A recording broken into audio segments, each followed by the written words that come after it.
Adam, let's go through the moves that Philly has made, starting with Michael Carter II. Well, this was a move that the Jets made last week as the Jets continue to unload players. They trade for Michael Carter. They give up John Mechie, who they got in a trade earlier this summer from the Houston Texans. The Eagles have been looking for help on the back line, and they get Michael Carter in. Again, it could be a great nickel back in Philadelphia, which helps free up some other players there, and that will be a big addition for Vic Fangio.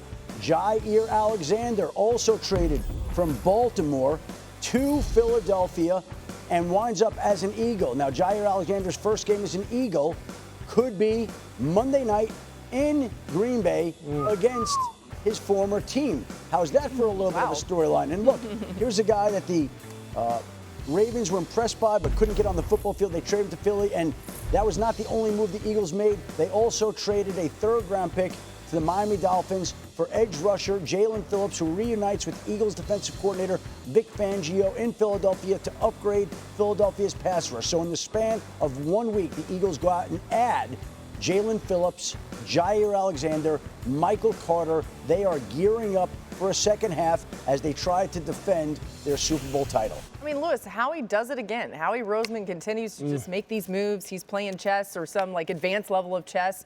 When you look at what he does, Jaelan Phillips was a name that had been floating around a little bit. Maybe other teams were interested. How do you like his fit in Philly? You love Jaelan Phillips. Look, Jaelan just needs to stay healthy. If he stays healthy, he's one of the most skilled pass rushers in the NFL. He looked like that when he came out of Miami and come to Miami.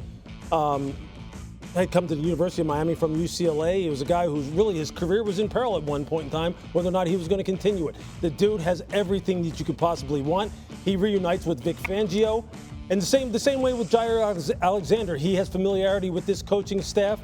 Michael Carter has familiarity with the front office. So really, the way in which they kind of structured this thing, as far as the guys that they went after, these weren't people that they didn't have history with in some way, shape, or form. Which Mike can tell you, that's one of the best ways to ensure, or rather, increase your likelihood of having success, is to have a history with guys. And none of these guys come in kind of like sight unseen or without knowing anything about them. Somebody in the organization knows something about every one of these guys, which makes you much more comfortable to be so aggressive. Yeah. And they've kind of knocked it out the park on paper. So one thing, Mike T, that I think is interesting is people look at it and say, well, you know, they're trading away draft capital, but the Eagles have accumulated so much draft capital that it's really still okay for them. How does Howie Roseman keep making these moves and making this team better along the way? Yeah, they had a third-round pick from Hassan Riddick, which is really unbelievable. You go back a couple of years ago when they traded Hassan Riddick to the Jets to get a third-round pick. Now, ironically, that pick goes back to the Jets.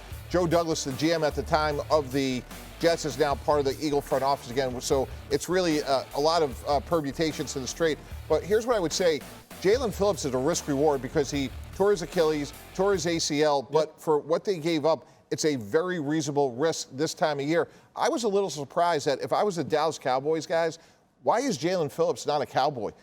Why would you let him go to a division rival? And then with everything going on with Adams thrown today, the one other name I thought we'd hear about would be like Bradley Chubb. Bingo. There's another name we're waiting on. Like, again, there were calls. I was told this morning they doubted they would deal him. Doubted. Now, again, it is 3:39, 21 minutes to go to the trade deadline. We'll see if Bradley Chubb's name comes up. But in regards to Jaelan Phillips, here's the other sneaky benefit of that trade to the Philadelphia Eagles. Yes, Jaelan Phillips becomes a rental. You try him out in Philadelphia. He tries you out. You get a look to see whether or not you'd want to continue that relationship. But if Jaelan Phillips leaves in the offseason and goes and signs a free agent contract, then the Eagles get a compensatory draft pick back in 27. So, I mean, you got to give up a 3 now and you get a 4 then. Like, you got to go after Jaelan Phillips. So he's only 26 years old. Bradley's what? Bradley's 29 now. Will be 30. I mean, you can see why he's the more coveted of the two. Yeah. But like you said, he's got to stay healthy. I mean, there you go. There you go. Let's talk about A.J. Brown really fast here, but I don't want to run out of time here. He's a name that's been floating around. Obviously, he's put out a bunch of cryptic messages. We're trying to figure out if he's happy or unhappy or what's going on. Any news there, Adam, or possibilities here as this deadline is counting down? Well, again, 20 minutes to the deadline. We've said it before. We'll say it again. They were never planning or expecting or trying to trade A.J. Brown. He was going to be there. Their business is acquiring elite players, not unloading elite players, and they view A.J. Brown as an elite player. And here's the thing, Laura. If you decide you want to trade A.J. Brown in the offseason, when you reconvene. You can get the same compensation then that you could now, maybe more, because the pool of teams bidding for his services would be even larger. So, again, no trade for A.J. Brown, and there will be no trade of A.J. Brown. He's safe in Philadelphia. Here we go. All right. Is that breaking news? Should we tweet that? Let's put that on the bottom line, okay? We'll do that too. We've got more big news coming. As Adam has already told you, there will be another move that happens before this deadline hits zeros. We'll bring that to you as soon as we know about it, of course. All right, new on NFL Live, Chicago getting some pass rushing help. Adam? Yeah, the Browns traded Jaelan Phillips to the Chicago Bears, who lost a pass rusher over the weekend, needed more help there, found it today in Cleveland. Cleveland had a lot of depth at that spot. There were 5 players that they had. They felt comfortable with their edge rushers, and so they were able to move Jaelan Phillips to the Chicago Bears today. Yeah, important, too, because they lost Dayo Odeyingbo to a season-ending Achilles injury, so bolsters them at an area of need. All right, let's go to Baltimore, who traded for Titans edge rusher Dre'Mont Jones in an effort to bolster their pass rush after losing Nane Madubuike for the season and trading away Odafe Oweh. And once they lost Madubuike, I think they were looking for some help up front. And the interesting thing about Dre'Mont Jones is started the year slow, but in the last 4 games has played exceptionally well for Tennessee. Tennessee was hesitant to give him up, but the Titans also want to try to build up as much draft capital as they can to replenish their cupboard of talent on the roster. So they made that move, and Dre'Mont Jones has really played well the last month of the season. The Ravens are getting a big-time player there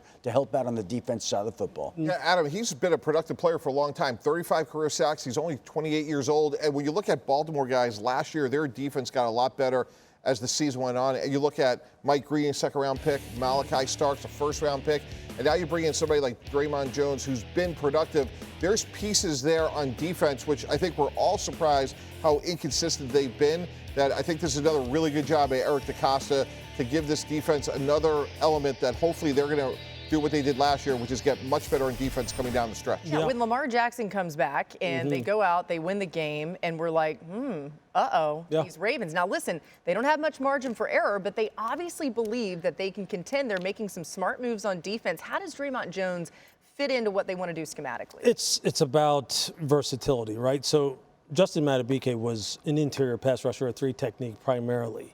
Odafe Oweh, when he came out of Penn State, I mean, he was a guy who was an outside lane rusher. Dre'Mont Jones can do both. He could put his hand down and rush as a 3. He could stand up in a 2-point and rush outside as a 9 technique. So he can do a lot of different things, which is exactly what you want. You want a guy who's multiple and versatile as far as how you can move him up and down the line of scrimmage. And that's really what this defense needs. I mean, they need it because you know in the AFC, if you're going to make any kind of headway in the AFC, you have 2 guys who you're going to have to contend with. You have to contend with Josh. You have to contend with Patrick. So you better have as many hunters as you possibly can on the defensive line of this caliber. Just think about it just the other night, right? We always watch Buffalo. And does Joey Bosa look like a very smart acquisition on the part of Brandon Beane? Exactly. That's the kind of body type. I'm not saying that Dre'Mont Jones is Joey Bosa. Joey. I get them confused, Joey and Nick. But these guys, I mean, those are kind of dudes that you need if you want to make headway in the AFC. Yeah, Baltimore also traded for Alohi Gilman, so they're trying to make as many moves as they can to sort of shore this thing up as they go down the stretch. And just watch out. I mean, Baltimore could very well end up making the run that looked like seemingly was impossible with some of the injuries they were dealing with.